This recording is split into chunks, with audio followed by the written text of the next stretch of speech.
Hey y'all, welcome back to the channel. So we're finally back out here in the field. It's a beautiful day and we're gonna work on the Scout, but not this Scout, this one.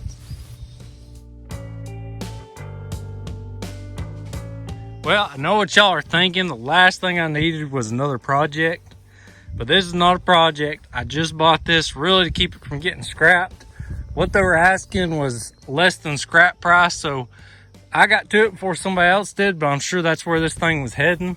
I've got kind of a picture when I got there. He'd already weeded it around it and cut some trees down, but the front axle was not under it. That leaf spring, which is actually the only front one left on it, I've got this blocked up right now. That leaf spring had a big old tree root grew around it. Took us forever to figure that out. We was trying to pull it out of the ground. I tried to get some history on it from them. They really didn't know much about it. They said it'd probably been sitting out there 6 or 7 years at their best guess. They had no idea what had happened to the body. Y'all can see what I really bought here was just the drivetrain. The frame is okay. It's got a few little spots in it. It's got a bunch of stuff, of course, welded on with the front and rear for bumpers and everything. It came with 3 wheels that match. This one unfortunately don't match, which kind of stinks. Those 3 tires all match too. You can see they're the old Co-op grip spurs. They don't make those anymore. They're a really cool tire. I wish they'd bring them back. And surprisingly, all 3 of them seem to still hold air. Something else really cool, the front axle does have the IH lockout hubs on it, the Warren style hubs. Those are always really cool to find. Now for the engine, I'm pretty sure this is the International 304. I'm glad they put this rock on here because I'm pretty sure that saved it. Actually, it's locked up and I knew that when I bought it, but we'll talk more about that in a minute. Of course, back here we got the T90 3-speed, but surprisingly it's not froze up and I couldn't figure out how it wasn't rusted shut. And then the other day I had somebody interested in buying it and I found that giant crack in the case. So that's why it never could fill up with water and rust all the gears up. So kind of a win-lose thing. I've got some more T90 cases. I don't know if the Scout ones are different though. I'll have to look into that. Behind that is a Dana 20. And it's a twin stick, which would make you think it's a Dana 18. But of course, the 18s, they have both drives right here on the passenger side. This is a center drive with a center rear axle. Rear drive shaft's in good shape. The front one looks in pretty good shape too. I think the U-joints have come off a bit, but otherwise it's there, it's usable.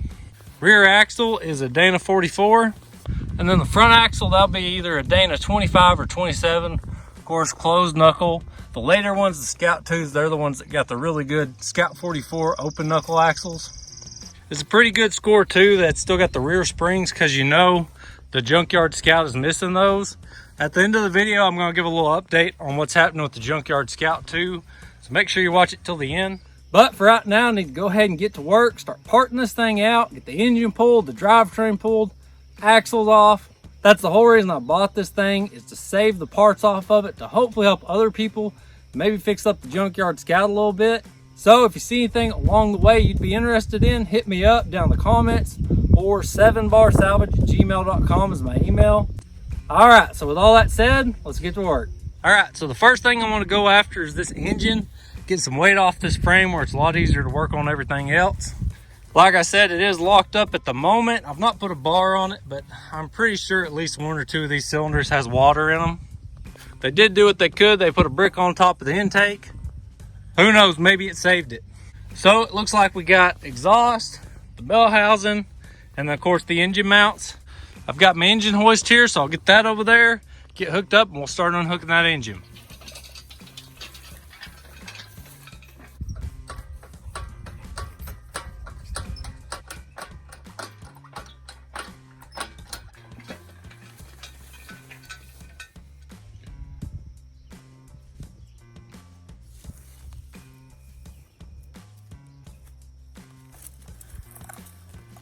Now, y'all ain't gonna believe this, but I've actually got an engine lift plate. I've never used it, but this seems like a great time to start.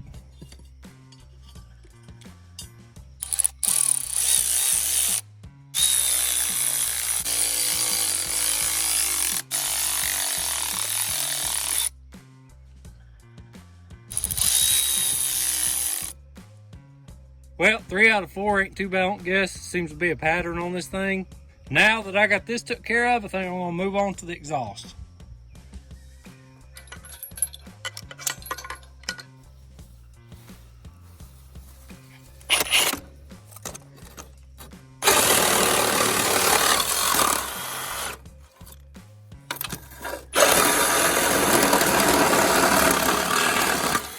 All right, exhaust was easy enough.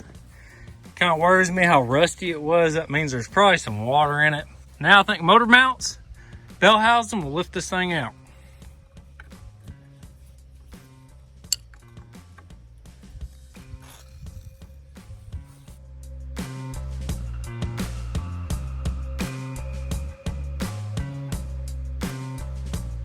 All right, you can see that last one kind of snapped off there, but that's all right. That engine will come loose just the same either way. All right, so I think the last thing we got to fool with is getting these bell housing bolts loose.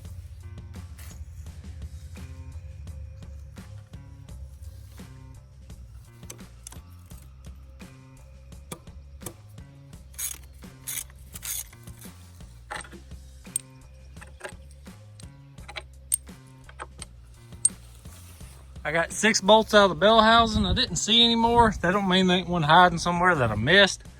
I don't think the starter has to come off. It looks like it might be bolted to the engine block, I think. So as far as I can tell, we're ready to lift this thing out.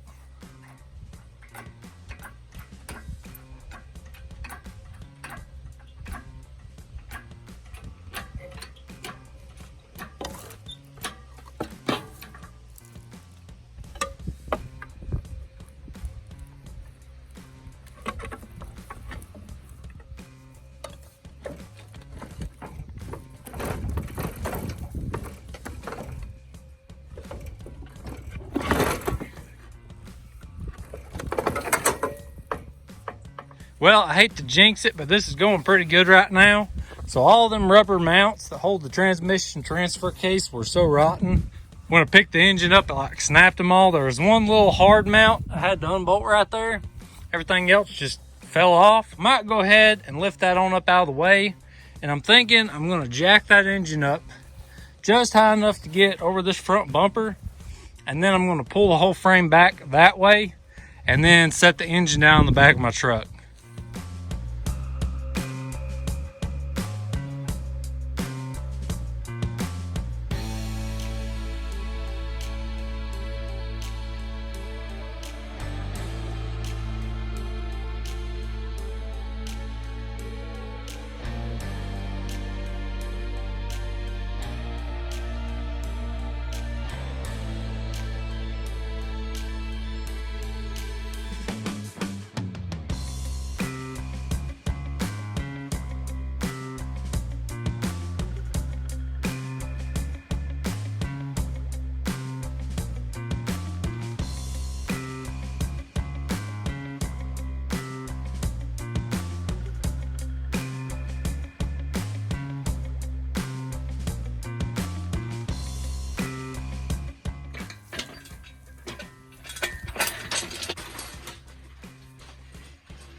Had to run to town and get some hardware so I could bolt this engine stand up to it. One of these didn't hardly line up. It's closer than that. It is maybe less than half a bolt hole. I guess it's just a really big bolt pattern. Now that I got it on this engine stand though, I should just wheel it into the basement. We'll set it back for later.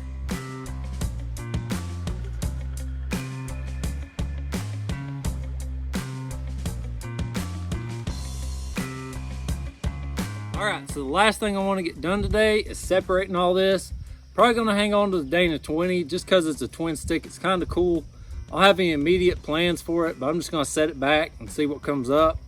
Everything else though, I'm going to be getting rid of, the T90 and the bell housing and all that. So I'm gonna go ahead and get it all took apart, especially since this T90 case is broke. I'll probably just part the whole thing out. Let's go ahead and get into it.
Here's y'all look down inside this T90. It really don't look too bad. You can see, I mean, there's moisture in here, but like the synchronizers look really good. And it don't look like heavy rust. There's a little bit of pitting on these gears maybe. We'll see once we get them all out, but honestly, this thing don't look that bad.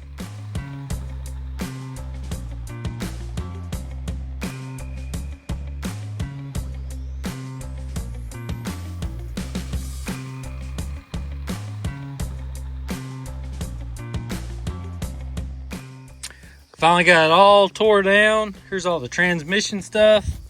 Bell housing, throwout bearing, that little adapter spacer piece. And of course the Dana 20. Like I was saying, I believe all this is gonna clean up really good. This cluster gear looks really nice, but even that might clean up all right. I'm gonna get it all soaking in degreaser. Then we'll see about getting some of the rust off of it. Just for fun, I went and grabbed an input shaft that goes to like a Willys Jeep T90. And this is the input shaft for the Scout T90. You can see there's a pretty big difference between the Scout and the Willys. Like I said, I wanted to end this video with a quick update on the Junkyard Scout. So the weather's getting nice again. I can get out in this field and work like I did today. Hopefully what that means is y'all are going to start seeing more content on the Junkyard Scout. Now, like I said in the last video, what seemed like forever ago, I wasn't sure if I wanted to build this thing out or keep it stock and just do some tasteful upgrades. Now, I probably am going to change out the axles, and I'll talk more about that later. But I do want y'all to know the Junkyard Scout is coming back. It's still on the roster. The 3B is still the priority, getting really dang close. I got some really cool stuff coming for that. But I thought it was the perfect day to get out here and work on some Scouts. I'm really happy I got to save another one. Hopefully there's some parts on there that somebody can use. Like I said, if you saw anything today that you're interested in, 7barsalvage@gmail.com. Hit me up and maybe we can work something out. I appreciate y'all checking out this week's video. Hope you enjoyed it. I'll see y'all next time.